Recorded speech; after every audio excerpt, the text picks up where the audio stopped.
Hey Tabatha. Hey Sharilyn. What are we doing today? We are investigating horror. Dun dun dun! Cheers. Cheers.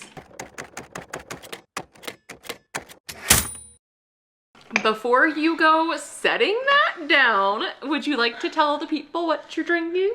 Yes, it's a very interesting mix of chameleon cold brew and horchata from my local taqueria. Nice. Yep.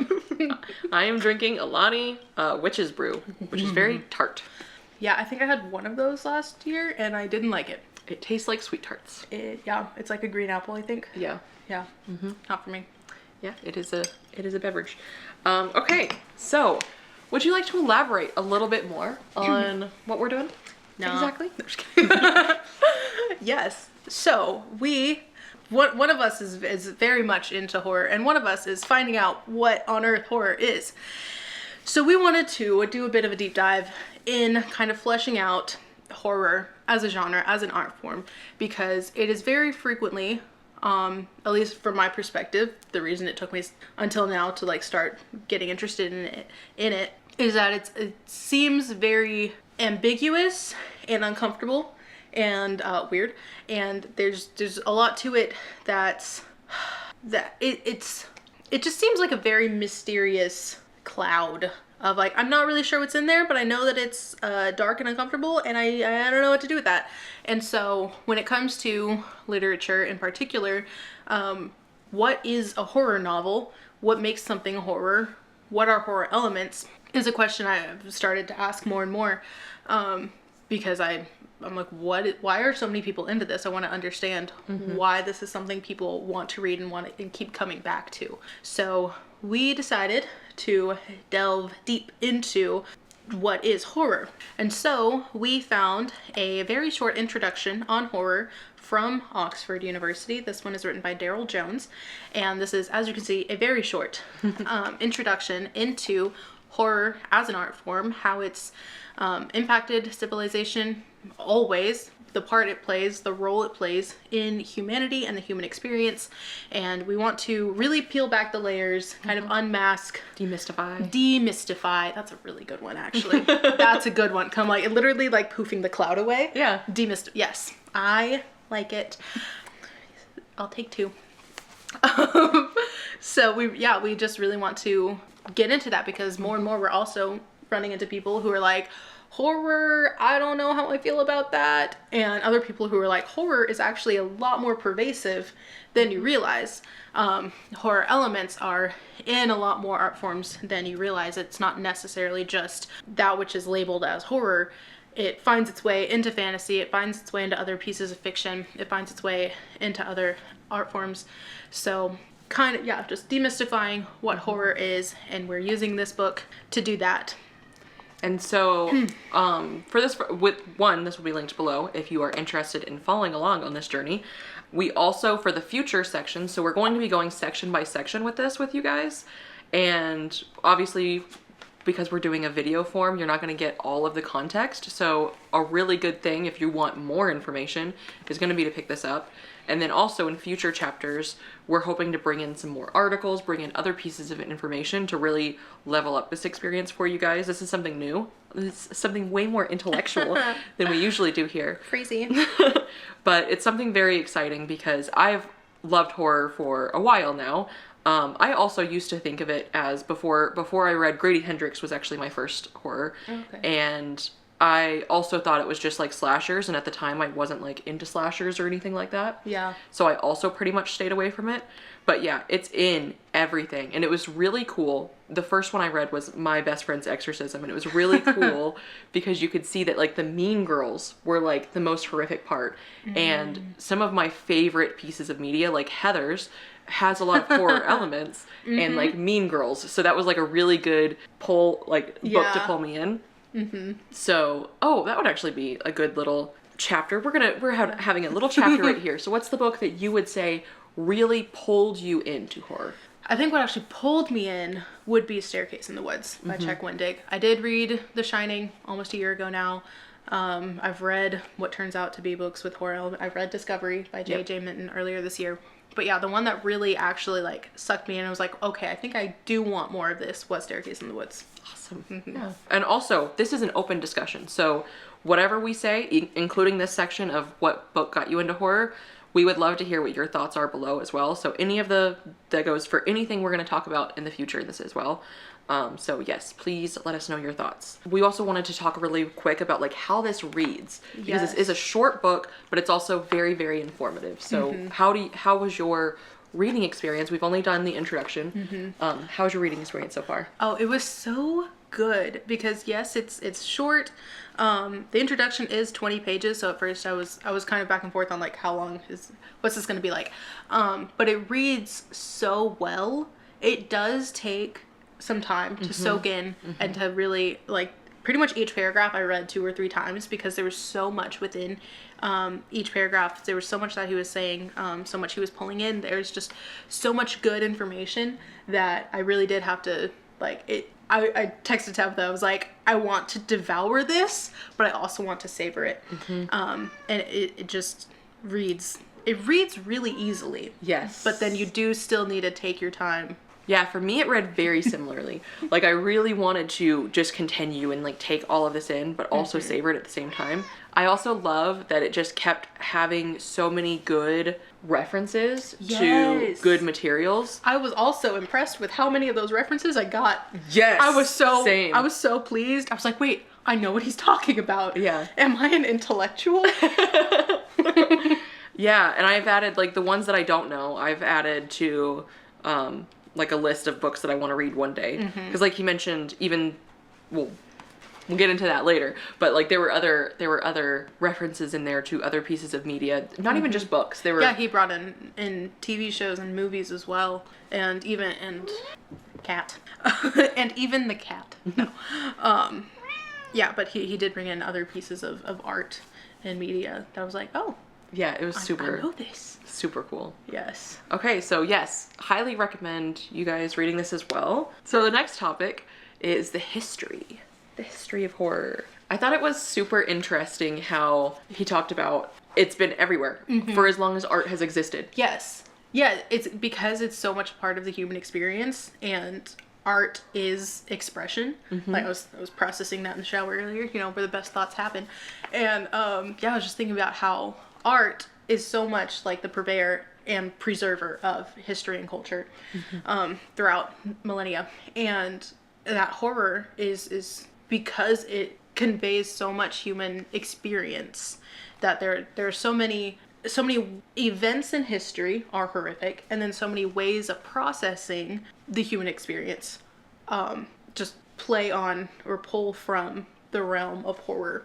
And so yeah, that it's not like a new thing, right? It's maybe changed through the ages depending on what's happening in human history, but it's always been. Yeah. And there were good conversations about that around like the highbrow and the lowbrow versions of horror. Like people will see the Greek tragedies and stuff, and they'll be like, that is so highbrow, that is for the wealthy. And the highly intellectual. So that horror is good horror versus like the poor people horror. And so it's really interesting to see that. And there were examples of pieces of art. I'm going to say it now so that I can also put a little picture up there for you guys. It's, Sharilyn's going to say it because I can't pronounce it, actually. It's a sculpted bull. So our camera kind of overheated and died before Sharilyn got to say the name of it. So I don't really remember what we were talking about, but do you want to say the name of this? Of the Greek vase, Yes. circa 480 BC, currently actually housed at the Kimball Museum of Art in Fort Worth, Texas. It is the death of Pentheus from the Bacchae. I think we were going with like old Greek. We were talking about Greek tragedies and horror from old times. And like you had brought up the like highbrow versus lowbrow, and like something that comes up shortly thereafter in the book. Bear with us. Was just the horror elements within non-horror genre like plays and stories. There has been horror throughout history, regardless of whether the genre is considered horror. Yeah. Just because those elements are pervasive, again, in the human experience. And they were talking about, specifically in that historical section too, how, like, here's a list of things, like cannibalism, I don't remember, other things that are also horror. But cannibalism. Cannibalism for sure. And they were like, what do you think this is from? Like a Pulp Fiction? No, this is from historical... It opens with a human eyeball shoots out of its socket and rolls into a gutter. A child returns from the dead and tears the beating heart from his tormentor's chest. A young man has horrifying visions of his decomposing mother's corpse. And it goes on. And so he's saying that you would think these came from like 1980s, 1990s, just like 20th century works of horror. But those elements are actually from, I was going to say decades. More than that. Much farther back. Eons? Millennia? I don't know. A long time ago. In a galaxy far, far away. This one. Yeah, cool. So we'll just move on from the historical section. Long story short, history has a lot of horror in it. Ooh, I do remember I highlighted more things than I remember. What do you have? Oh, within there, ritual. Yeah, because I think was it before? Yeah. Just, I highlighted that the origins of civilization are in violence. And that, ritual and other forms of sacred violence are used to channel otherwise uncontrollably violent, destabilizing urges into socially licensed forms. Hey, right on the money. Yeah. Yes. Pop off, queen. Yeah. Oh, you're telling me. Because I was just like yes, pop this thing. But yeah, no.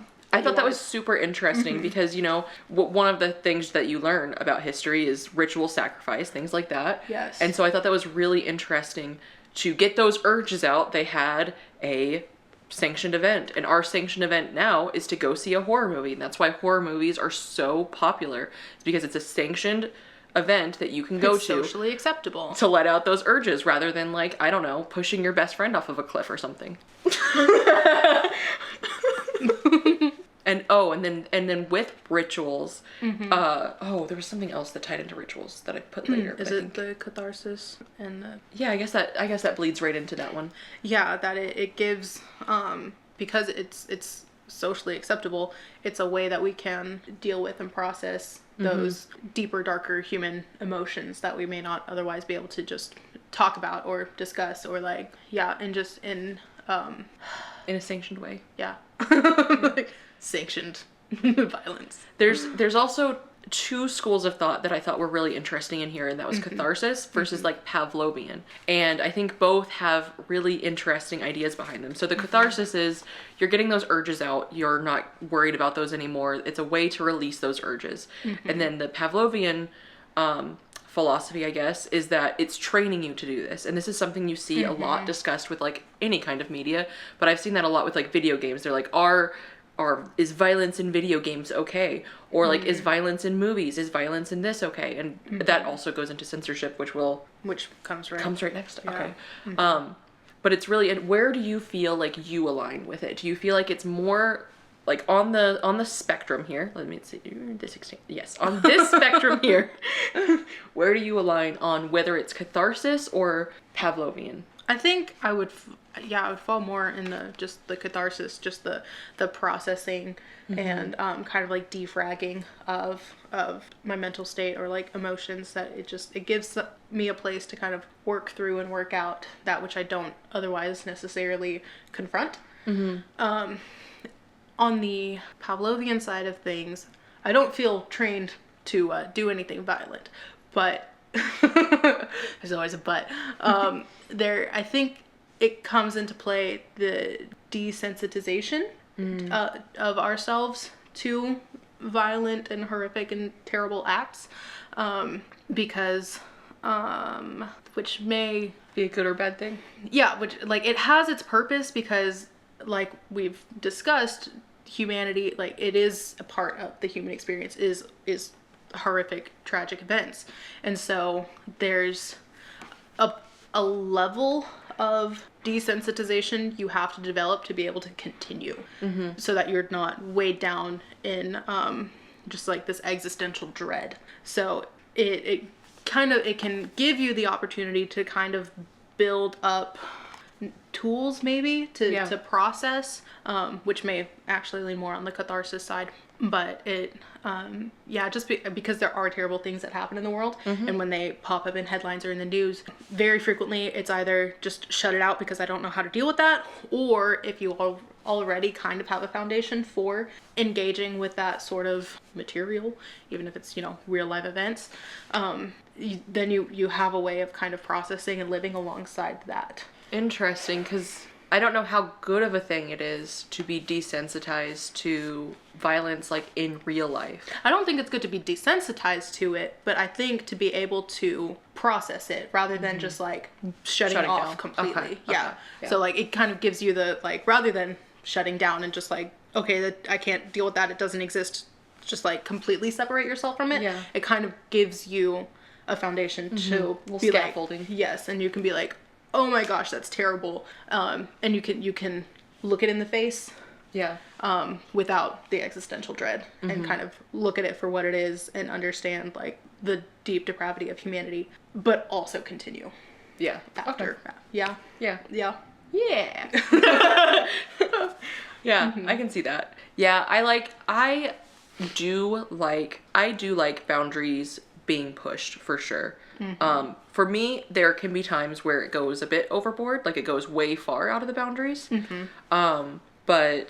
And that goes, I guess, with desensitization. Each person is going to have their different levels of what they are comfortable with as far as horror goes. But yeah, I do like it to be, like, right on, like, there's a sweet spot of your comfort zone that it's nice to, like, push. Yes. Yeah, I agree. And then, yeah, I thought the topic of censorship in there was really, really interesting, and how the deeper you go into horror, the more things that become more normalized too, the more it wants to push the boundary for it to still feel like horror. It wants to still continue pushing the boundary. And then how horror plays around with censorship, where, I mean, some of the authors that were mentioned in here were like, the censorship fuels me. It fuels my energy to push those boundaries. Yes, it's like I know where people start to get uncomfortable, and so that tells me, like, where my starting line is, and to keep pushing. Yes. And you even see that with publishing houses too. It's not exactly the same thing as censorship, because it's not like legal, but or illegal, either way. They don't have any legal power. They just don't publish the book. But the thing that happened with, like, American Psycho, where the publishers were like, this makes us uncomfy. Yeah. We are not doing this. Yeah. So I thought that was really interesting. It was a really interesting piece of the conversation. The common response to horror is the urge to censor or ban extreme documents and images in the name of public morality.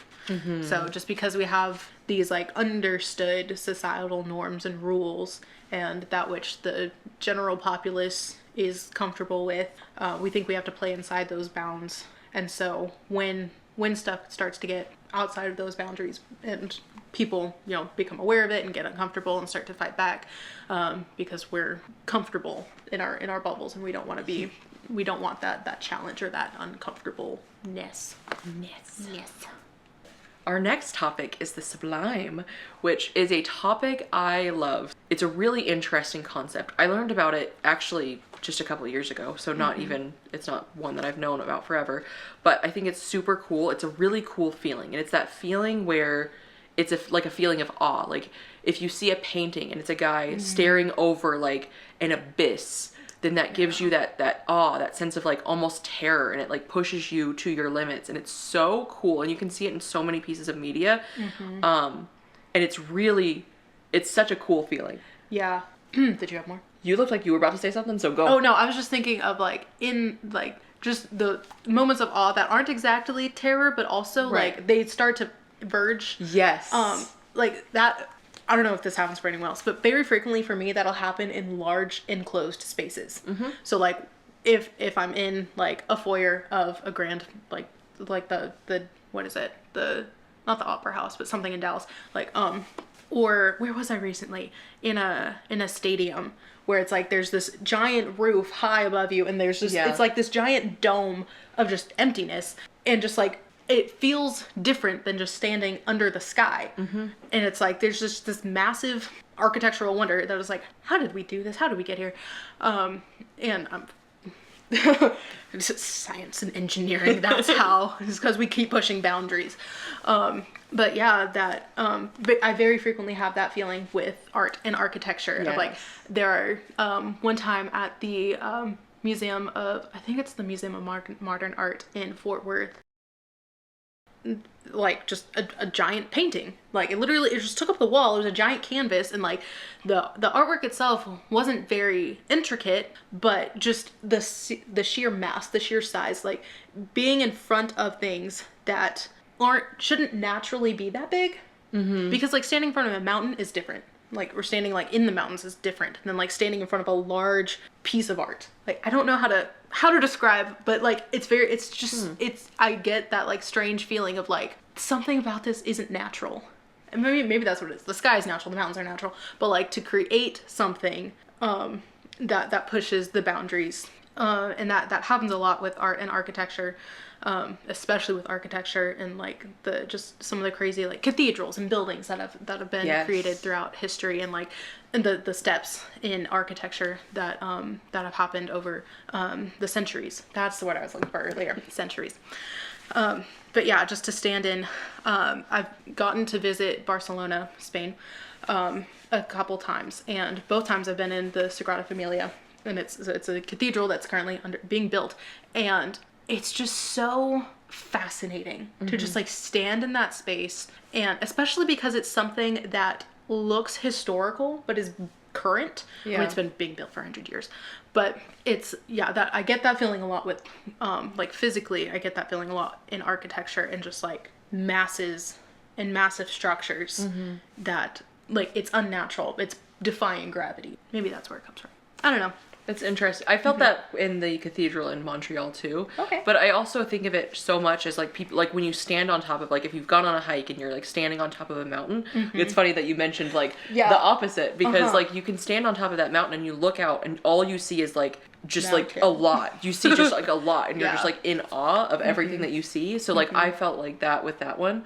I think there have been times where like I've like out in the country or something, like in the plains, where like the land just stretches as far as you can see. 'Cause in the city, in the suburbs, like there are buildings everywhere. But when you stand somewhere where you can see the entire horizon, like 180, or even like it'll happen like if I like lie on the ground and like my vision only reaches so far. So if there isn't anything close enough to me and I lie on the ground and stare at the sky and it's just that's all I see, that I get the feeling too.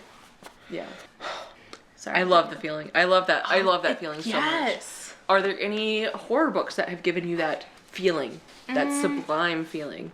I can think of one for both of us. I don't know if it gave you the feeling, but I know that you've read it. Like I kind of want to say I get that feeling with the Sun Eater series just because of the cosmic scale.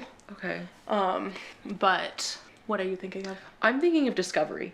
When we are seeing that, like that huge, like there's a huge creature at the bottom of the ocean gives me that feeling a lot. Like it almost verges on terror, which we'll get into terror in a bit. But like it's that like line right between sublime and terror where it's just like it's a lot. Like I can just imagine like going on a dive and seeing this creature that is so unnatural and shouldn't exist. Yes. Yeah, it does have the scale. Yes. Yeah. I didn't get the feeling when I read it, but like if I were to like sit in, because it's, if I think about it in the scale proportion, I think it did get described. That kind of scale. And I think in that moment I was kind of like, just in trying to picture it, like I had a hard time picturing it. But even like with massive creatures. Yes. Like, that feeling starts to come out and you're just like, that doesn't seem right. I think H.P. Lovecraft masters that. Yes. Not that I've read, but I've seen art. Yes. Yeah. Which does go on that cosmic scale. Yeah. I think anything that like confronts how small you are. Yes. Is exactly like you're like, oh, I'm actually very insignificant on the grand. So if you want to feel insignificant, read horror. Right. If you want to dive into the depths of humanity and feel insignificant.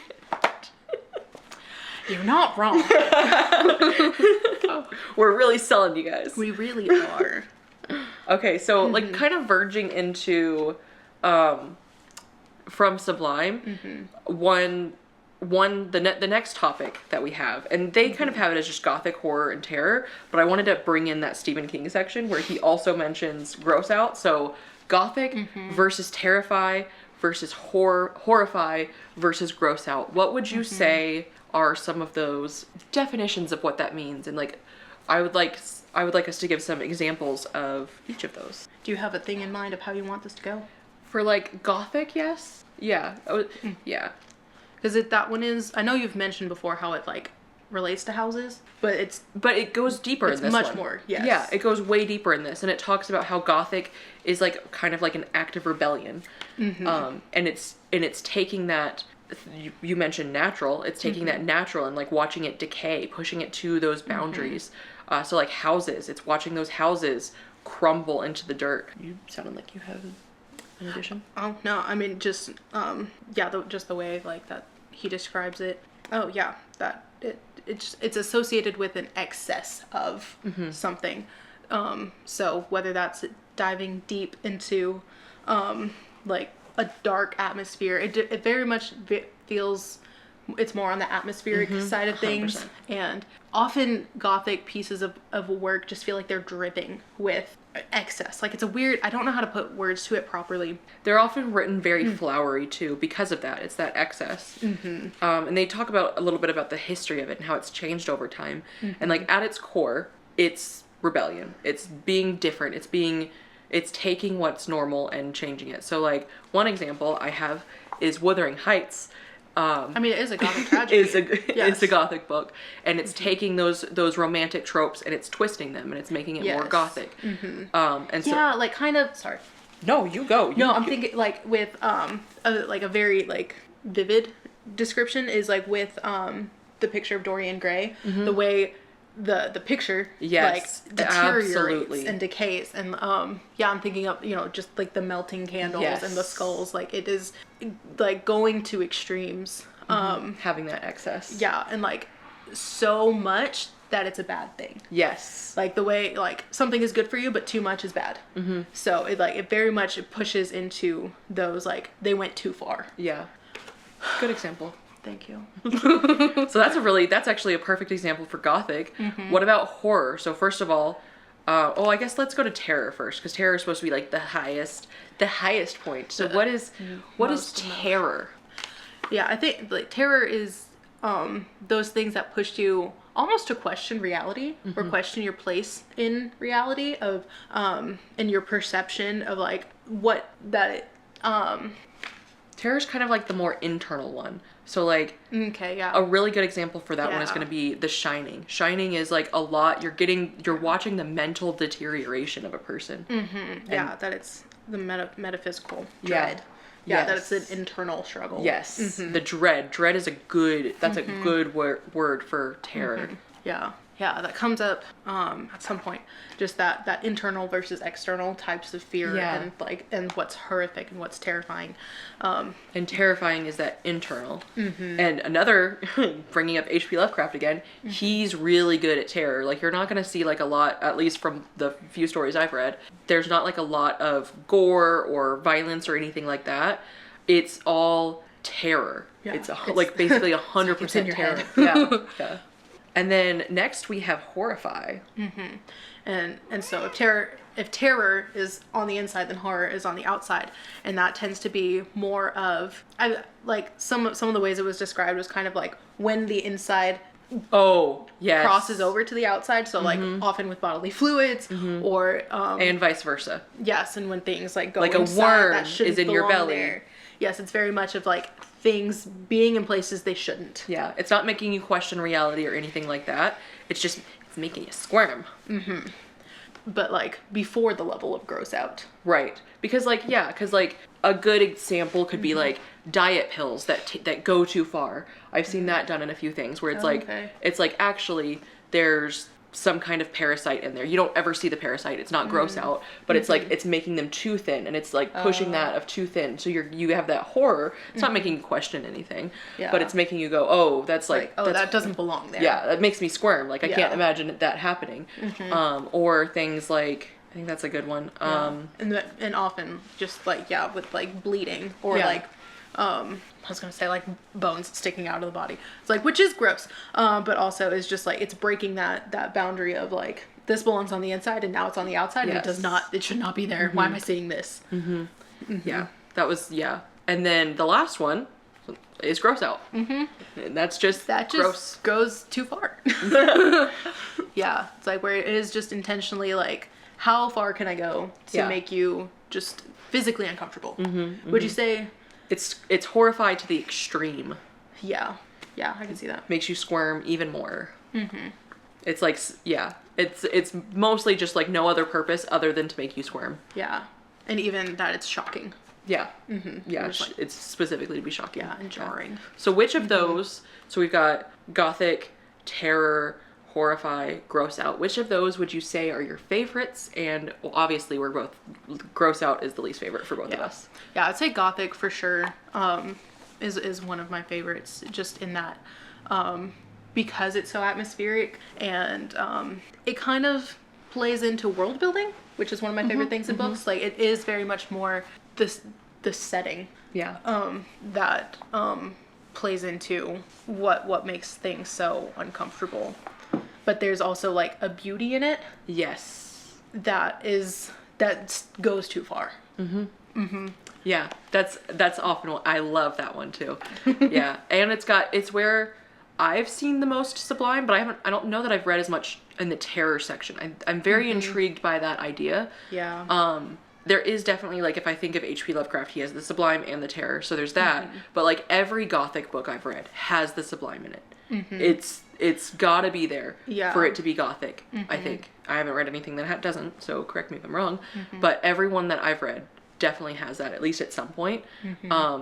And then terror is obviously great, and I like a little bit of the horrify as well. The little squirmy squirms. Yeah, I don't like the squirmy, but I can't think of, well, I guess the terror, and just that kind of questioning your sanity and reality. Like I love the descent into madness, the slow spiral, the Shining, and the deterioration. And if you think about the two books that we've read of Chuck Wendig, Staircase is definitely more in the terror. Yes. And then there's definitely still terror in Black River Orchard, but it also has a lot more of the horrify. Yes, I was thinking the same thing.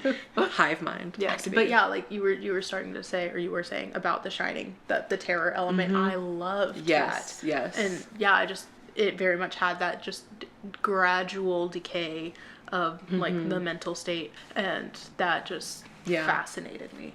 I would say the same thing with American Psycho. It has it's a lot of terror, but it also it's interesting because it's probably like 50-50 terror horrify. I think it's more it's probably more on horrify, because like there's a lot, like the things that I mentioned to you when we muted. There's a lot of that, which is specifically horrify, or even gross out sometimes. Yeah. Yeah, I would say it's more on the horrify rather than terror. But there is, like, you can see the descent of the character as well, but you're not like necessarily in it, because you're not necessarily, like, you're not rooting for him. Yeah. Like with The Shining, you're still like empathizing with him. You're still rooting for that character, even though bad things are happening. But you're not ever, like, really rooting for the character in American Psycho. So it's probably definitely more on the horrify. Yeah. I was going to say even Crime and Punishment sounds like it has the terror element. Oh, yeah. Yeah. I would say especially with, like, very what's going on in his head. Yeah, that one way more on the terror side. And you still don't, like, necessarily feel like you're empathizing with this character all that much, but you're definitely getting more of the terror elements. Yeah. Interesting. Ooh, okay. So I loved this section that was next, and that was I actually think that this was just a quote that I randomly pulled, and I think I have the whole quote written down so that I could make sure. Yes, I loved this quote. Welcome back, friends. You may not have noticed that we disappeared, but the camera overheated again. We noticed we disappeared. We noticed very much. So we're out here and we're doing our best. Okay, We're here. so we were talking about the yes. Versus, yes. Yes. I have a quote that I wanted to bring up. I have a dream. Yes, that is the exact quote. Horror as a cultural form maintains a dialogic relationship between radicalism, the urge to confront, and conservatism, desire to control. And I loved that discussion because, like, on the desire to control, they were talking about, like, slashers. Slashers have a lot of people dying that are, like, once they... Yes. A lot of people dying. You don't say. And it's usually, like, a form of... It's a form of control, yes. Sexual repression. There we go. That's the word I was looking for. Yes. Because it's often like, as soon as they sleep together, that's when the girl ends up getting murdered. She's no longer a virgin. She's ripe for the picking. In more ways than one. And so... Oh, yeah. Yes. Sorry to all of the mothers and grandmothers and fathers and grandfathers that may or may not watch this. Anyway. I spiraled.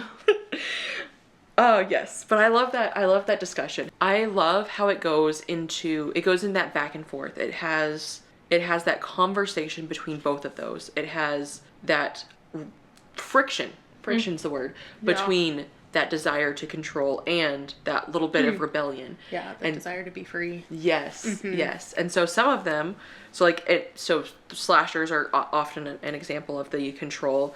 You've also got, I'm trying to think of a book example where it has that control element. I feel like anything with a cult, probably. Like a religious, like a specific order. The idea of the cult, yes, but the tone usually ends up making it more of the other side. That's fair. Something like Twilight, for example, Here we go. goes into abstinence. Abstinence is often a conversation around Twilight. So that's one that's it's not really horror, but it's like got the horror elements. It's got vampires, it's got werewolves, it's got all of that. I'm trying to think of specifically a horror example that I've read personally that has control. While I'm trying to think of that, on the other end, you've got that desire for freedom. So something like Chuck Tingle does a really good job of this, where it's got those cults sometimes, it's got those things, but it's all about the freedom. It's all about breaking out of it. Yes, it's all about those things being the villain and our cast breaking out of that. So that's interesting, that being the villain. So it's, cause my mind went to like the order versus chaos theory, and how it's like one of those is the villain, like thematically. Yeah. And that's the thing you're fighting against, is either that strict order, that like suppression, or everything's gone wild and I need to find something to hold on to. And the chaotic, the urge to confront. So that's kind of where it's more political though, because it's like more confronting, when I'm thinking of Camp Damascus, it's confronting homophobia, so it's like, what is the purpose? Like, why are you reading this book? It's to confront homophobia. Or some of them are like, it's to confront global warming under the dome. Oh, okay. It's that kind of thing. Or a lot of times it's also the control. So, alcoholism is one that's often brought up. So it's like controlling those impulses for that as well. Or you can also think of it as freedom from alcohol, depending on the tone that they're going for. So it's more like confronting an issue or big lightning. Big lightning. Waiting for it to... Far away lightning? There's another one out there. There we go. Well, far away lightning. Yeah, golly, that took forever. And that was super bright right here. Dang. Yeah, and then American Psycho is another example of confronting, because you're confronting wealth differences, you're confronting misogyny, things like that. So those are good confront ones. And then control. Control is I don't read a lot of control. I read a lot of confront. I don't read a lot of control. Yeah, I can see though, like when you mentioned alcoholism, like controlling urges. Yeah. And would you say The Shining has, I mean, he's like losing control. Yeah, he's definitely losing control. It's definitely not, I don't think The Shining is specifically confronting anything, is it? Other than, I mean, you can say it's confronting alcoholism. Well, but I was trying to think on the control aspect though. But I think it's definitely control. But yeah, Let us know what you guys think if you've read The Shining. Yeah, but yeah, I think like we mentioned with slashers, just like that. Yeah, I can't think of anything more specific. I think could you say in The Picture of Dorian Gray? Yeah. That there's an element of him trying to control his appearance and like hide. There's a lot of elements of like hiding. So it's more of the purpose of the book though, because like the purpose would be, I could see control being it, but it's more controlling vanity. That one also too is actually confronting Victorian social norms and ideals. Yes. And that one actually, yeah. I think books can be both. Yeah. So like, yes, it's confronting social norms, but it's also, I think, controlling impulses. Because like, I would say also Crime and Punishment, controlling the impulses. Impulse control is definitely one there. So I think that's a good example. That one's a harder one. Let us know if you guys have any good ones for control. Like it's trying to control an aspect of society is what that boils down to. So like controlling vanity in people is one. Controlling impulses, controlling things like that. That could be one. So yeah, let us know what you guys think of as examples. You look like you have an idea. American Elsewhere, in that it was trying to control, I mean, it was like, you know, an isolated town, but they were trying to control. So they're trying to control, but that's not the message of the book. So you're saying, like, from the outside? Yes, looking exactly. Oh, I'm thinking of inside the book. Yes. Gotcha. Yeah, I got nothing. Okay. That's why, because like even that's more confrontational. It's confronting, probably trying to jog my memory on the overall. Yeah, I think a lot of what I'm running into is within the story, the friction between confrontation and control. Like it is, that's where the rub is. Yeah, I'm not thinking of. It's more about this is more big picture. The theme of the book essentially. Gotcha. Like what is the theme going for? Is it going for controlling an aspect in society, or is it going to confront an aspect in society? Okay. Yeah, what do you think, Misa? Control these cats. Oh my gosh. Or confront them, I don't know. Okay. Oh, this was a fun one. Genre as ritual. Go for it. Okay, so I really liked the topic that was mentioned in here about genre and ritual, and how it was like, you start to see, like when you've read a lot in a genre, you start to see the patterns, you start to see the tropes, and you get comfortable in there, and it's almost ritualistic. You have a sense of comfort in knowing what's going to happen. So this is just, this is more generic than just inside horror. This is also outside. So like any genre that you've read a lot of. So if you've read a lot of fantasy, you start to notice coming of age and you know where it's going. And there's like a sense of comfort in that. So like even within horror, which you wouldn't think of as being something comfortable, you get a sense of that. Like, I know you. I see you, guy over in the corner. You're going to be a problem. Things like that. Yeah. So I thought that was awesome. Yeah, I definitely for a while had that with thrillers and like mysteries that, it starts to get, like you do get that just like that level of comfort of, even if you don't know what's going to happen, you still know what's going to happen. Yeah. You still have an idea of like what to expect. So it's not, your brain likes patterns. Yeah, we like patterns. So yeah.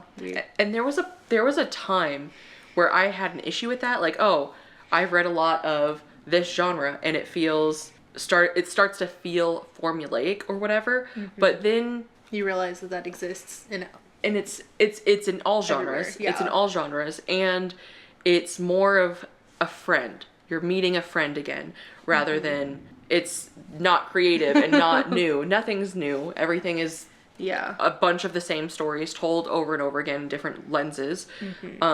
And so it's cool to see those references again. It's cool to see those patterns and have that. It's really fun when you get enough into a genre that you have those patterns that you see. And you can start to pick and pull and start to even reference other books in talking about books, and then you just like build the catalog in your head of what you've read. And yeah, it's really fun to be able to like find similarities and differences between all the things. You and I were talking about that the other day too, because it's like once you read a certain amount, and that's I think why I don't have a problem with, and this could be a topic at a different time too, but that's why I don't have a problem with that I read a lot and read fast, because you get to see the breadth. So like there's breadth versus depth. And obviously if you're reading faster, you're not getting as deep, you're not picking apart sentences, whatever. The slower you read and take apart a book, you're gonna get more deep, obviously. But it's really cool when you have that intertextuality and you see, you start making those connections. It was so cool because the other day you had that epiphany. You were like, oh my God, I am relating this and this and this and this and this all together. It feels so good. It is so cool. Yeah. And it gets that feeling of that like one story. It's all one story. It's all one part of one tapestry. Yeah. And it's such a cool, yeah, such a cool feeling. Really cool to see. Like, so we like, we find out, we seek out those patterns, we start to put them together, but then getting to see like the nuances, but just between like the artist, the creator, of like through this lens or through that lens or with this motif or that.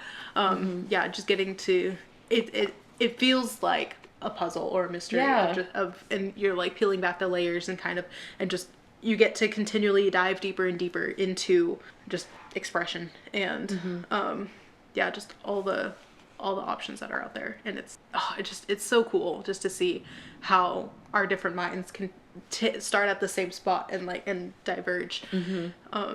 Yeah, it's and you beautiful. can see that in every genre. In horror, you can see that in like haunted houses. They're gonna have such similar vibes. Slashers, they're gonna have similar vibes, but you'll get to see those different turns and twists that people take. We've already seen like a ton of like coming of age with a problem kind of stories with something mystical happening. Yeah. And it's cool to see how people take that in different directions. Yes. Oh, I love, I'm, yeah, it's funny you mentioned coming of age because I'm starting to, in the horror genre specifically, I'm starting to appreciate it more than I used to.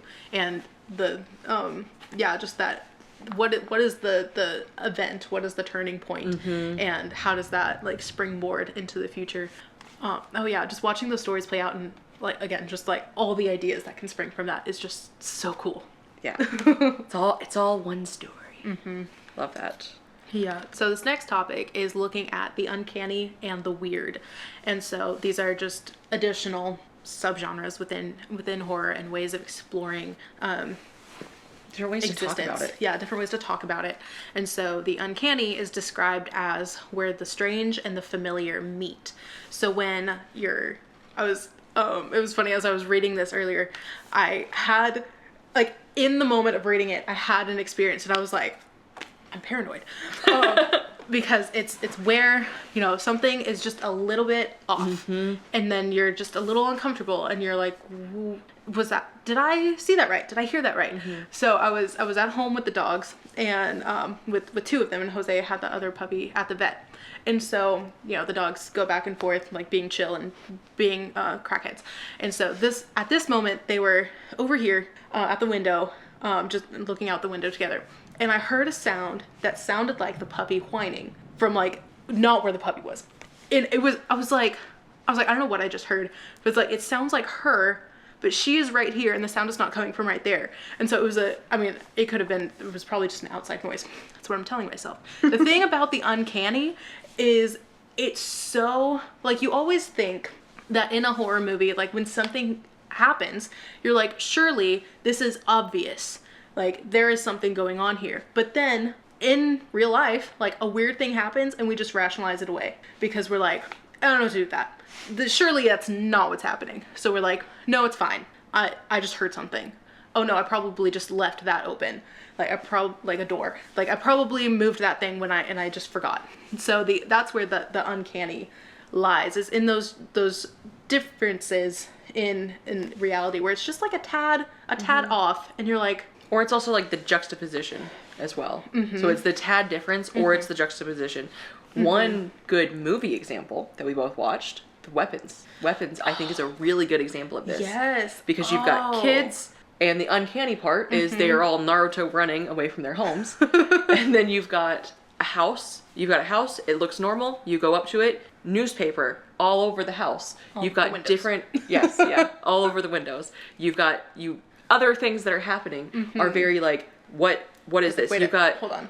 You've got the very normal suburb style houses with the very like middle class people, and there's some weird stuff happening. Yeah, it's where like uncanny, sorry. very uncanny. Yeah, and there are lots of eerie feelings. Yes. And like that comes into play a lot of just like something is off and I don't know what, or that's off and I don't know why. And like it can be normal, but it's not normal, but it could be explained away, but I don't really know what to do with this. But it's not bizarre, it's just strange. Yeah, like it's really strange that a bunch of kids, this is said in literally the first 2 minutes of the movie, it's really strange that a bunch of kids just like randomly ran away. Took off into the night. At 2:17 a.m. All at once. Yeah, I think it's in the uncanny as well where you may question reality a bit. Absolutely. And I was reading it and I was thinking of like, so if you've ever been gaslit and you just start to question, you're like, is everything a lie? Like, am I... is everything I've believed wrong? Like, if this thing is wrong, then what about everything else? Am I insane? Like, so where you start to question and like internally just like analyze. Got a bit of that terror. Bringing that up. Yes. I'm like, even saying it, my heart's like getting faster. I'm like, am I going crazy? Like, is everything real? Like, yeah, there's quite a bit of that. Just like, I was going to say eerie again. Like it is. But yeah, I think a lot of it's subtle. Yeah. It's often subtle, but you get that feeling because we have that gut instinct. And so you know, but you don't know. It's like the eyes on the painting watching you. Yeah. Things like that. One that they mentioned in the book, and I was like, hey, I've read that, and I know what you're talking about, is Turn of the Screw. That's a really good, very short horror book that has 2 possible endings depending on how you interpret it, and it's very, very uncanny. Yeah, that one is such a perfect example of this as well, because there's just some things that are off. Oh, that sounds so good. Yeah, that was one that I was like, I need to read that right now. You can borrow it. I have it. Yes. It's very good, and it's very short, but it's sweet, super good. Oh, yes, please. Yeah, and then parts of Staircase in the Woods, you can say like it started uncanny. Yeah. Because the whole idea of these random staircases in the woods. It's like, that's just not quite right. Yeah. Yeah, and then it takes a leap. And then, so that where the uncanny is just slightly off, weird, completely off. Completely. Yes. Opens the door to unreality. Yeah, so like it's weird fiction, it's cosmic horror, it's cosmic beings that definitely shouldn't exist. It's not the questioning of should it exist. It shouldn't, and you know it shouldn't like, that's exist. Wrong, that is not okay. An encounter with the weird is terrifying because it can completely remove the foundations on which we base reality. Yes, I like that one. Oh, me too. Yeah, so we're like with the uncanny, you kind of start to question your perception. And you're like, is everything okay? But then there's still that weird mystery in there. Yeah, it's like it's still a little bit like you could explain it away. But then with the weird, it's like everything I've ever known is a lie. Like there's 27 dimensions. What do you mean? It's like I don't know what to do with it. It's like where it breaks your mind trying to rationalize it because you can't. Yeah. And that's been something we've been exploring a lot more this year, and that's a fun one. Oh, that one's so good. Examples are obviously going to be H.P. Lovecraft. Yes. Discovery is a good example of that, and then American Elsewhere. Yep. A little bit of Blackmouth towards the end there. That's fair. But yeah, anything that just kind of leaves you questioning your place in the cosmos. Yeah. Yeah, Cosmos is a good one. Yeah. Yeah, that one's a little bit easier to explain, I guess. Yeah, it's like that one just like leaves you feeling very insignificant, and you're just a little freaked out. You're like, in the grand scale, I can't do anything. And that what do one, I do with that has a lot of Sublime in it. The categories. The cat said, "Yeah, that is cosmic horror is Sublime, weird fiction Sublime." Yeah, so that's one we definitely, I think, are wanting to experience even more of. I mean, all of these, obviously, but that's one that is just, like, really calling to us right now. Yes, yeah, just being confronted with, like, this massive scale. We want to feel insignificant, okay? It's strange, yeah. It's, like, just feeling like, I'm just, like, imagining, like, you know, the Discovery. I'm just like, if I looked at that Oh gosh, and even in American Elsewhere, yeah, like there's just so many of these cosmic horror, these weird fiction stories where there is something that is just mind-boggling, and you just don't have a way of computing it. Yeah. And then I laughed when it pointed out that weird fiction has developed an obsession with trans-dimensional invertebrate life forms, particularly like cephalopods. Like, I blame H.P. Lovecraft for that because of Cthulhu, and then so much just like spawned off that. But yeah, just like, why is that the thing we chose, guys? Yeah, it is very interesting. Yes. I love also, I guess this is a good segue into the next section. I love that they were also critiquing something he said about the fear and how a lot of it was driven by like the fear of the unknown. And so this is a good segue into the next topic, which is that actually, like, yes, that is some of it, but it's not all of it. It's also very related to popular culture. And what is happening in society at the time. So like back in the old days, they had different issues. So they might be thinking about like nuclear war. That was a very common one, or colonialism, anti-colonialism, things like that were like huge sections. And then now, and I gotta give myself some credit here, because I was reading that and they were talking about all the past ones. And I sat there and I was thinking, what would today's be? And I was like, oh, global warming. Clearly, like I've read so much global warming, like cli-fi, I think is what it's called, where it's like climate fiction. Yeah, okay. Climate science fiction. So cli-fi. Oh, okay, climate fi. Anyway, yes. Yeah. But I've read a lot of those, and I was like, I bet it's that. I haven't read a lot of like specifically within horror, but other than like Under the Dome, I suppose. But yeah, and then I called that, and it was it. And I was like, yeah, props to me. But yeah, so like that's one that's really, really popular right now.